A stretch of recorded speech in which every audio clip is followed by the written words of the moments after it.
What will happen to Decarlos Brown Jr. in prison, the man responsible for stabbing Irina Zarutska? If I said the name wrong, excuse me. A young lady that was working late night gets on the bus, and this coward stabs her to death. Now, first of all, the people on that bus, especially the men, y'all should be ashamed of yourself. Everybody talks about prison justice, right?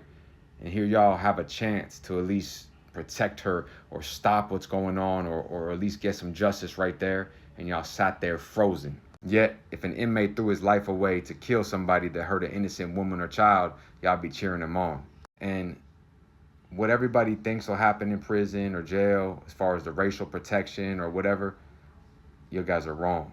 It doesn't work like that. You will be surprised. And just by what you saw on the bus, it shows you that the convicts, no matter what your color, race, creed, religion are, we all have certain standards. Even Tony Montana, no women, no children. Let's get into it. So this picture tells you everything you need to know.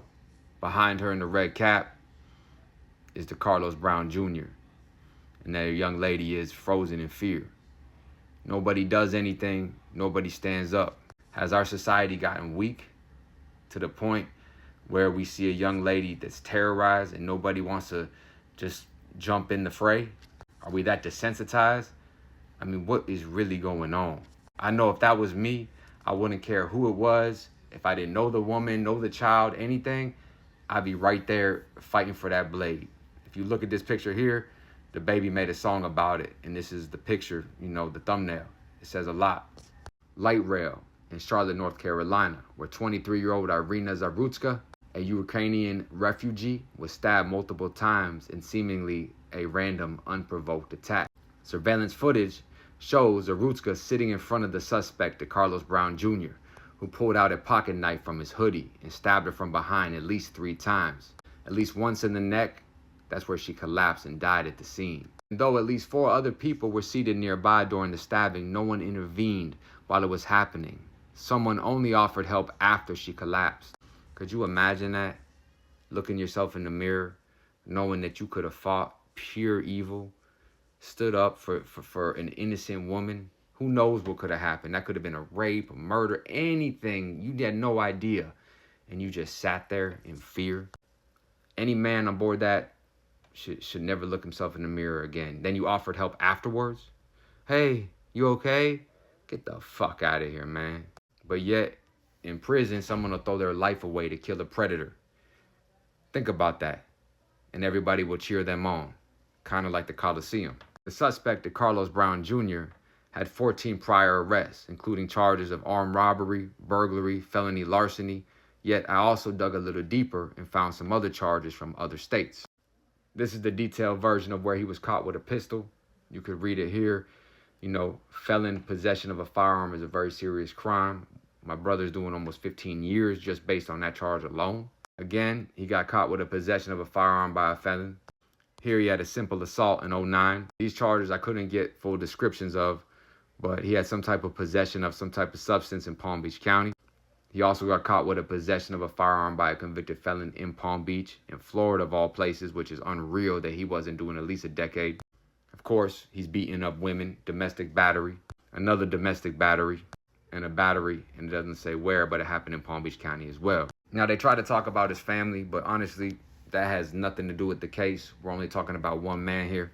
I don't like that when people try to look for something that's not there. They weren't on that bus. They didn't kill that girl. He did. Also, they say he had mental health issues. He was diagnosed with a history of schizophrenia and was briefly committed and had exhibited psychiatric crises since his prison release around 2020. He's going to trial for first-degree murder, and he also has federal cases under 18 U.S.C.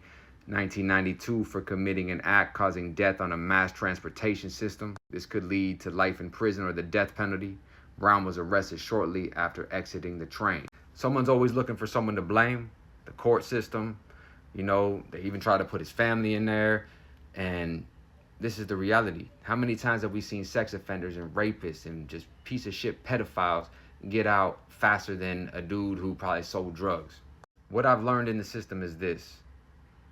I caught 2 major cases in my life, did half of my teenage years and all of my 20s basically. And it seems like the ones that they know are the most violent, the most lack of impulse, the sexual violent ones, the killers, the thrill killers, they'll just keep letting them out and letting them out, no file in their cases, and they don't give a fuck until they have to give a fuck. And someone like me comes in the system at 16, robbing a drug dealer, and I'm gone till I'm about 29. And then, despite being in proximity, other passengers did not intervene.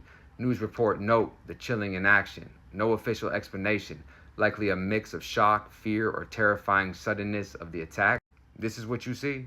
Nobody's doing anything. Nobody's stepping up. Suddenness, anxiety. Be the same ones cheering on my friends that get life sentences for killing these chomos. They could say, oh, the sickness of society. Fuck that. Those are cowards on that bus. Every single one of those men. Those are the same ones that would let DCF just take the kids and bring them right by the predators, not say shit, not fight for the kids, not do anything. Us as a society, it doesn't matter your race, your religion, your creed, your color, your beliefs. Anytime you see an innocent woman being stabbed, it shouldn't even be a thought in your brain. It's time to go and risk whatever it takes. Look at this. I could not sit there and ever in my life let that be something. It's just disgusting. And after the young lady was knifed in the neck by the psychotic ex-con, she looked around in complete confusion. This picture here is from the baby. He made a song talking about it, where he sits on there and immediately grabs a knife before the guy could do any harm. Basically saying, wake up, society. What the fuck's wrong with y'all? Now, in prison, people have it twisted. They think, oh, you're going to be protected. No, it doesn't work like that. It's usually anybody who disgraces their own people. So I've had bunkies that have been white, black, Spanish, whatever it may be. And if someone comes in there for hurting an innocent woman, rape, murder, molestation, whatever it is, they're always like, hey, that's mine. I want him first. They want to take out the trash. And I know that sounds crazy, right? But you cannot compare a guy that's selling dope and shooting guns to a man that's on a bus murdering an innocent woman from the back. And what would you rather have? The twisted code of ethics in prison, or a bunch of cowards on a bus letting that happen? So his own race will be the ones that take him out. It won't be a race war. They are more disgusted at this than you can imagine. People put false narratives out there, but that's not the way it works. You have major organizations from Crips, Bloods, GDs, BDs, and if you think for 1 second the Vice Lords or anybody else, LaRoukians, they're gonna stand on this, nah, they would never stand up for this. It doesn't matter what religion you convert to, because if you try to say you're part of anything, they're gonna say, oh wow, look who they're rolling with, look who they're sponsoring. The weak dude who kills innocent women from the back. And he'll get whacked. He'll go psych. He'll be in a turtle suit, smearing shit on the walls, playing that game. But at the end of the day, time doesn't exist, only opportunity. So answer you this. The twisted prison code, right? Would you rather have a dude that's been in prison for the last 10 years? Look at my brother, right? That dude is so institutionalized. He's been through so much. He's in there for possession of a firearm by a convicted felon, shootouts, stabbings, part of a worldwide organization, gangster disciple since he was 12 years old. Yet, he would go and take out anybody that hurt women or children immediately. He'd do it for you, your kids, your daughters, your friends, your family, whatever it is. Yet, he'd get out and probably rob a bank the next day. But I'd rather have that than a bunch of cowards sitting on the bus watching an innocent woman get knifed to death. There's no conspiracies behind this. I see everybody saying this and that. What this is a coward, an impulsive thrill killer who murdered a woman in cold blood. Why didn't you go after a man? Why didn't you do this to anybody else? You stabbed a woman while her back was turned. And for that, your own race is going to want to make you pay for that. I promise you, that's the way it works in prison. All that other shit, it brings races and religions together in prison, is killing cowards like this, chomos, pedophiles, just like you saw in that other video in Annapolis. All races came together to take out that chomo.